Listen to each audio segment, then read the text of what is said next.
नमस्कार, मैं हूं शिवम तनेजा और आप देख रहे हैं मीडिया हलचल। हमारे देश का इतिहास अद्भुत है। पहले राजाओं का शासन, फिर अंग्रेजों का और अब जनता के हाथ में सब कुछ है कि उनका राजा कौन बनेगा। हमारे देश का इतिहास अनेक महान राजाओं की कहानियों से भरा हुआ है। इनमें से एक योद्धा थे टीपू सुल्तान। सन 1700 में कर्नाटक के मैसूर में टीपू नाम का ये शासक हुआ था, जो मिसाइल मैन के नाम से पूरी दुनिया में मशहूर है। लेकिन उत्तर प्रदेश में भी एक टीपू पैदा हुआ, जो देश के सबसे बड़े राज्य का सुल्तान बना।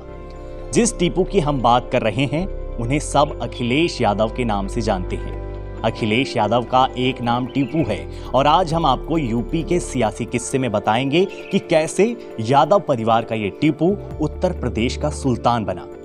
उत्तर प्रदेश एक ऐसा राज्य है जिसका देश की राजनीति में बड़ा योगदान है। आजादी के बाद से अब तक उत्तर प्रदेश ने देश को 9 प्रधानमंत्री दिए हैं। लेकिन क्या आप जानते हैं कि उत्तर प्रदेश ने देश को सबसे युवा मुख्यमंत्री भी दिया।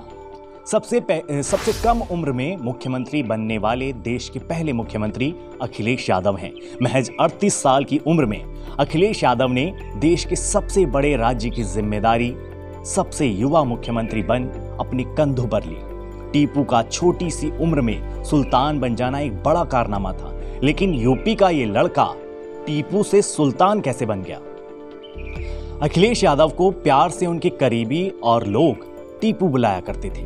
आज अखिलेश जब बोलना शुरू करते हैं तो अच्छे अच्छे वक्ता उनके सामने तुच्छ साबित होते हैं, लेकिन राजनीति के शुरुआती दौर में ऐसा बिल्कुल भी नहीं था। अखिलेश को बोलना तक नहीं आता था। अखिलेश यादव खुद इस बात को बताते हैं, जब पहली बार उन्हें बताया गया कि उन्हें चुनावी मैदान में उतारा जा रहा है, तब वो बोलना तक नहीं जानते थे कि जनता के सामने क्या बात रखनी है, क्या बोलना है। अखिलेश यादव बताते हैं कि जब वो पहला चुनाव जीते तो वो भाषण देना तक नहीं जानते थे। उस समय कार्यकर्ताओं के मुंह पर बस एक ही नारा था, टीपू बनेगा सुल्तान, टीपू बनेगा सुल्तान। और चुनाव दर चुनाव वो बोलना भी सीख गए।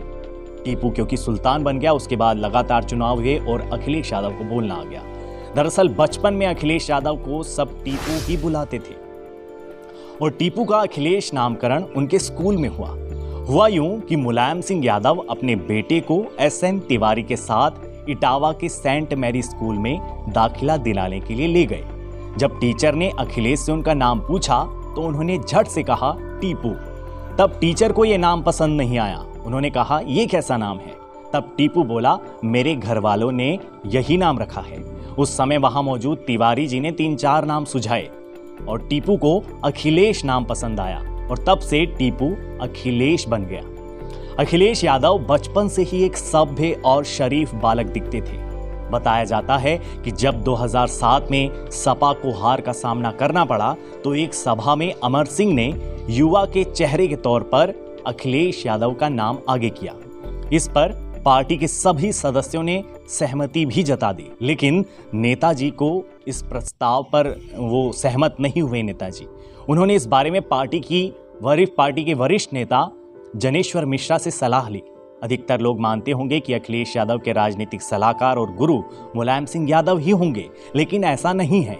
अखिलेश के राजनीतिक सफर में जनेश्वर मिश्र ने राजनीतिक मेंटर की भूमिका निभाई है और इसलिए अखिलेश यादव ने CM बनने के बाद लखनऊ में लंदन के हाइड पार्क की तर्ज पर जनेश्वर मिश्र की याद में जनेश्वर मिश्रा पार्क बनवाया। 38 साल की उम्र में जब अखिलेश यादव CM बने तो राजनीतिक गलियारों में यही चर्चा थी कि सत्ता की असल चाबी मुलायम सिंह के पास है। अखिलेश के समर्थक हंसते हुए कहा करता थे कि टीपू बनेगा सुल्तान, टीपू बन गया सुल्तान। लेकिन इस टीपू ने यूपी का शासक बन अपनी एक अलग पहचान बनाई और विकास पुरुष बनकर उभरे। इस टीपू सुल्तान ने नए यूपी के निर्माण में अहम भूमिका निभाई। लेकिन अब अखिलेश के फिर से सुल्तान बनने की अग्नि परीक्षा अगले साल है, जिसमें उन्हें सफल होना होगा। तो ये था आज का हमारा यूपी का सियासी किस्सा। बाकी की खबरों के लिए देखते रहिए मीडिया हलचल।